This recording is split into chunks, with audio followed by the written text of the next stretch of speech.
নবী সাল্লাল্লাহু আলাইহি ওয়াসাল্লাম কি হুজুরদের নবী না আপনার নবী? কথা বলেন, উত্তর দেন। নবী সাল্লাল্লাহু আলাইহি ওয়াসাল্লাম কি হুজুরদের নবী না আপনার নবী? তাহলে আপনার মধ্যে তার সুন্নাত থাকবে না কেন? আপনার চেহারায় দাড়ি নাই কেন? আপনার প্যান্টটা টাকনোর নিচে কেন? কেন আপনি নবী সাল্লাল্লাহু আলাইহি ওয়াসাল্লামের জীবনী সারা জীবনও একবার পড়ে দেখতে পারলেন না? নবী সাল্লাল্লাহু আলাইহি ওয়াসাল্লাম 23 বছর আপনার আমার জন্য কষ্ট করেছেন, মানুষের মার খেয়েছেন, গাল খেয়েছেন, তাকে 15 বার হত্যা করার চেষ্টা করা হয়েছে, তাকে দেশ থেকে বের করে দেওয়া হয়েছে, গলায় দড়ি পেঁচিয়ে টান দেওয়া হয়েছে, পিঠের মধ্যে উঠে নাড়ি ভুড়ি চাপানো হয়েছে, দাঁত ঘুষি মেরে দাঁত ফেলে দেওয়া হয়েছে, মাথা ফাটিয়ে দেওয়া হয়েছে, পা ভেঙে দেওয়া হয়েছে। কাদের জন্য? তার জন্যে। তা আপনি আমি কেন তার জীবনী পড়ে দেখলাম না কখনো? কেন আপনার চেহারায় দাড়ি থাকবে না, আমার চেহারা দাড়ি থাকবে না? কেন আমাদের প্যান্ট টাকনোর নিচে উপরে থাকবে না? কেন আমাদের কথাবার্তা, চালচলন, খাওয়া দাওয়া, ইস্তেঞ্জা করা, নামাজ পড়া, প্রতিটা অ্যাক্টিভিটি সুন্নাহ মাফিক কেন হবে না? এটা আপনাকে হুজুরকে শেখাতে হবে কেন? এটা তো আপনার দায়িত্ব, শেখা নিজের দায়িত্ব। আল্লাহ রাস্তায় বের হতে আপনাকে বলতে হবে কেন? নিজের তাগাদা থেকে আপনি বের হবেন। হুজুররা কবরে যাবে, আপনি যাবেন না? উত্তর দেন। হুজুররা, তোমরা উত্তর দাও, ছেলেরা, ইয়াং জেনারেশন তোমরা যারা আছো, হুজুররা কবরে যাবে, আমরা যাব না? হুজুরদের নবী মুহাম্মদ সাল্লাল্লাহু আলাইহি ওয়াসাল্লাম আমাদের নবী নন? নবী সাল্লাল্লাহু আলাইহি ওয়াসাল্লাম শুধু সাহাবীদের জন্য আসছিলেন না আমাদের সবার জন্য আসছিলেন? নবী সাল্লাল্লাহু আলাইহি ওয়াসাল্লাম সারা জীবনে যে কষ্টগুলো স্বীকার করেছেন তা নিজের জন্য না আমাদের জন্য? কিয়ামতের মাঠে তার সুপারিশ ছাড়া আপনি পার পাবেন? তাহলে আপনাকে সুন্নত কেন শেখাতে হবে? কেন আপনাকে মেসি নেইমারের হিস্ট্রি পড়াতে হয় না? আপনি তো নিজেই জানেন। কেন আপনাকে এই নায়িকাদের হিস্ট্রি পড়াতে হয় না? আপনি নিজেই জানেন, খোঁজ খবর নেন। কিন্তু মুহাম্মদ সাল্লাল্লাহু আলাইহি ওয়াসাল্লাম সম্পর্কে এত গাফেল কেন? সুন্নত না জানলে বেদাত চিনবেন কিভাবে? সুন্নত চিনলে পরে তো বেদাত চেনা যাবে যে এগুলো সুন্নত, এগুলোর বাইরের গুলো বেদাত। তখন তো বেদাতের আলাদা করে সংজ্ঞা আপনাকে শেখাতেই হয় না। মুসলিম পরিবারে জন্ম নিয়েও তাওহীদ চিনতে পারছি না, শিরকের মধ্যে লিপ্ত আছে। সুন্নত চিনতে পারছি না, বেদাতে লিপ্ত আছে। নামাজ, সুবহানাল্লাহ, মুসলিম পরিবারে জন্মগ্রহণ করে নামাজ পড়েন না কেন? নামাজ কি হুজুরদের উপর ফরজ? বলেন। আপনার বয়স কি 10 বছরের নিচে? তাহলে আপনি নামাজ পড়েন না কেন? ফরজ মানে কি? আপনি ইচ্ছা হইলে করলেন, ইচ্ছা হইলে করবেন না, নাকি? এটা ফরজ? ফরজ হয়তো বোঝেন। ফরজ কি? ওই যে প্রত্যেক রাতে যে মেয়ের সাথে খষ্টি নষ্টি না করলে আপনার ঘুম হয় না, ওইটা হচ্ছে ফরজ। স্কুলে কলেজে গিয়ে মেয়েদের সাথে অ্যাফেয়ার্স করা, ডেটিং করা, এই পাবজি খেলা, আমাদের সবার উপর এখন ইউটিউবিং, ফেসবুকিং ফরজ। ফরজ বোঝেন, এইভাবে বোঝেন, এগুলো হচ্ছে ফরজ আপনার উপরে।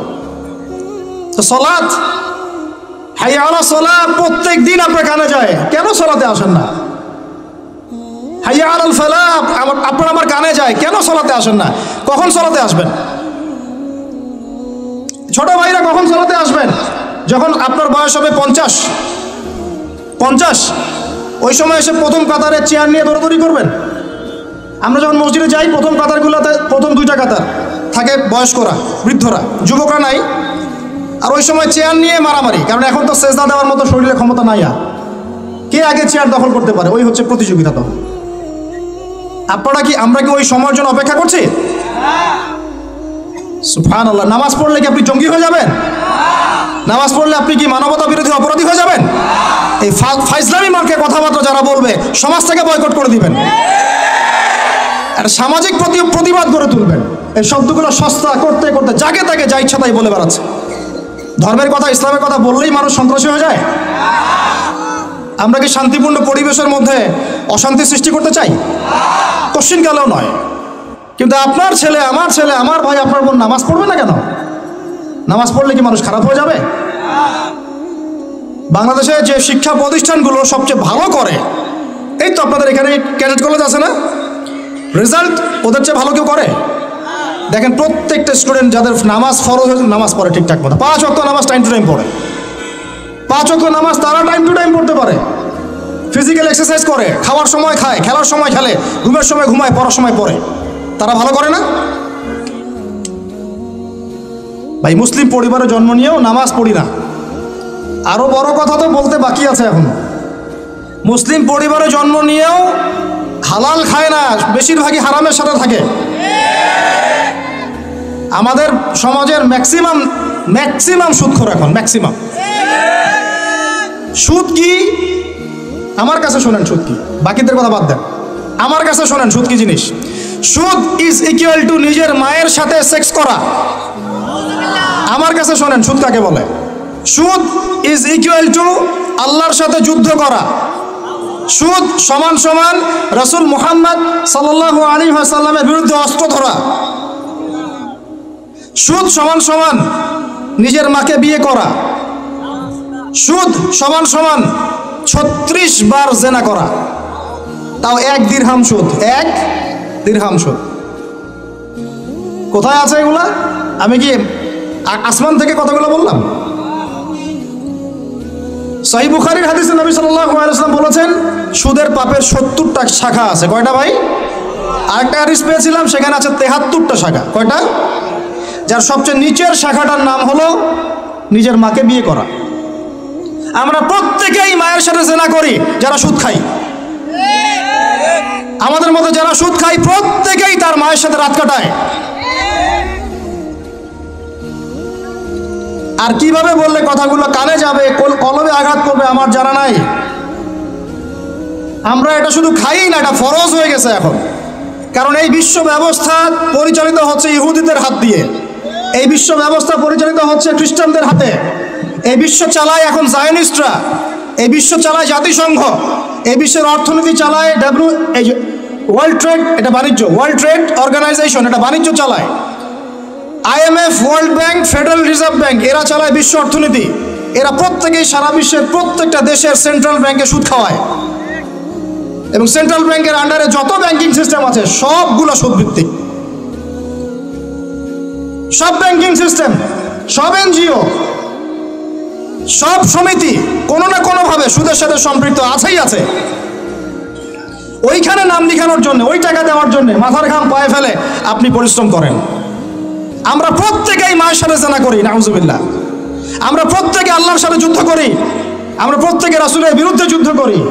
এরপরেও আমরা মুসলমান দাবি করি, জান্নাত পেতে চাই। আর কিভাবে বললে কথাগুলো বুঝবেন আমি জানি না। সূরা বাকারার 279 থেকে আয়াতগুলো পড়তে থাকেন। ইয়া আইয়ুহাল্লাযীনা আমানু, হে মুমিনগণ, ইত্তাকুল্লাহ, আল্লাহকে ভয় করো, ওয়া যারু মা বাকিয়া মিনার রিবা, সুদ ছেড়ে দাও। ইন কুনতুম মুমিনিন, যদি মুমিন হয়ে থাকো সুদ ছেড়ে দাও। ফাইন লাম তাফআলু, যদি সুদ না ছাড়োস, কথাটা এরকম ঢাকাইয়া ভাষায়, যদি সুদ না ছাড়োস, ফাআযানু বিহারবিন মিনাল্লাহি ওয়া রাসূলিহি, তাহলে আল্লাহ এবং তার রাসূলের সাথে যুদ্ধের ঘোষণা শুনে রাখো। আল্লাহ এবং তার রাসূলের সাথে যুদ্ধ করে কেউ সফল হবে? কি হবে আমি বলে দিই সামনে। ইয়ামহাকুল্লাহু রিবা ওয়া ইউরবিস সাদাকাত, আল্লাহ পাক সব সুদগুলোকে একেবারে সমূলে ধ্বংস করবেন। দেখে নিয়েন, পুরো বিশ্বের অর্থ ব্যবস্থা পড়ে যাবে। এই ওয়ার্ল্ড ব্যাংক যা দেখছেন, world bank, federal reserve, dollar, এগুলো সব পড়ে যাবে, একেবারে ধ্বংস যাবে দেখবেন। আর অর্থ ব্যবস্থার উপর একচ্ছত্র অধিকার নিয়ে নেবে ইহুদিরা, জায়নিস্টরা। ওই যে প্যালেস্টাইন যারা দখল করতেছে, ওরা আস্তে আস্তে সোনা রিজার্ভ করতেছে, সোনা। আমরা তো, আমাদেরকে তো বুঝাইতে হয় যে গোল্ড কয়েন, দিনার, দিরহাম ইসলামিক কারেন্সি। আর কিছু মাথা মোটার মাথায় ওগুলো ঢোকে না। ওরা বলে নতুন কি এগুলো নিয়ে আসলো, এগুলো ইসলামিক কারেন্সির কথা কোরআনেই আছে। ওরা এগুলো করতেছে আর আমরা বসে বসে সুদ খাই। একটা কাগজের টাকা যার মান তার ভিতরে থাকে না, অন্য কোথাও থেকে নিয়ন্ত্রিত হয়, এগুলো বুঝাতে হয়। সুবহানাল্লাহ, মানুষ নামাজের পরে মোনাজাত করতে হবে না হবে না এই বেদাত খুব ভালো বুঝে, মিলাদের বেদাত খুব ভালো বুঝে।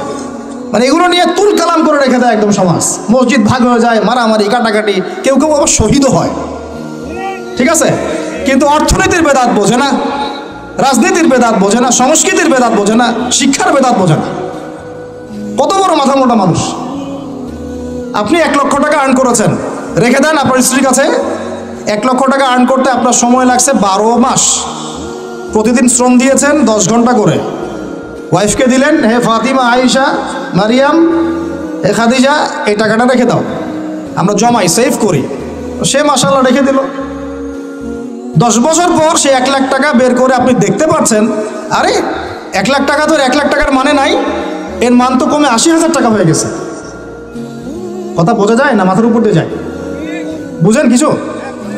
ওই যে 20,000 টাকা আপনি হারালেন, ওই 20,000 টাকা আর্ন করতে আপনার সময় দেওয়া লাগে নাই, শ্রম দেওয়া লাগে নাই, তারপরে শ্রম আর সময় গেল কোথায়?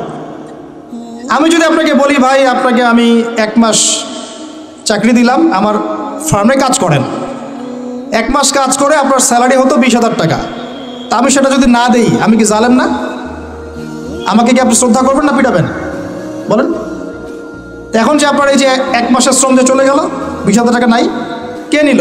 এটা কি ভ্যানিশ হয়ে গেল আসমানে? ইনফ্লেশন যখন হয়, টাকার মান যখন কমে যায়, মনে রাখবেন কিছু কমলে কিছু বাড়ে, আপনার কমলে কারো বাড়ে, আপনার বাড়লে কারো কমে, এটাই নিয়ম। ব্যবসা করছেন আপনি, আপনি লাভ করলে কেউ লস করবে, কেউ লস করলে আপনি লাভ করবেন, টাকা ঘুরতে থাকবে মার্কেটের মধ্যে। এগুলো বোঝাবে কি? আসলে আমি তো এখানে এগুলা কথা ডিটেলস বলতে পারবো না, আমার আলোচনার টপিক একটা আছে, ওইদিকে যেতে হবে। অর্থনীতি নিয়ে আমাদের এত জ্ঞানের স্বল্পতা, এত জ্ঞানের স্বল্পতা, আর আমরা বিগত 20-30 বছর থেকে এমন এমন বিষয় নিয়ে একে অপরের সাথে লড়াই করতেছি, মূল বিষয় বাদ দিয়ে। আস্তে আস্তে আস্তে আস্তে সুদের জালে আমরা একদম সবাই অক্টোপাসের মতো পেঁচিয়ে গেলাম। এগুলো যখন আমরা মানুষকে কিছু বোঝানোর চেষ্টা করি, এক শ্রেণীর ঘোমটাওয়ালা আছে, জিহাদের নাম শুনলেই পিছন দিয়ে দৌড় দেয়। হ্যাঁ, এই ইহুদিদের সাথে মুসলিমদের যুদ্ধ হচ্ছে এখন, ওই সময় ইহুদিদের পক্ষ নিয়ে কথা বলে। এরা আমাদেরকে বলে যে এরা খারেজি হয়ে গেছে, এদের আকীদা ঠিক নাই, এদের মানহাজ ঠিক নাই।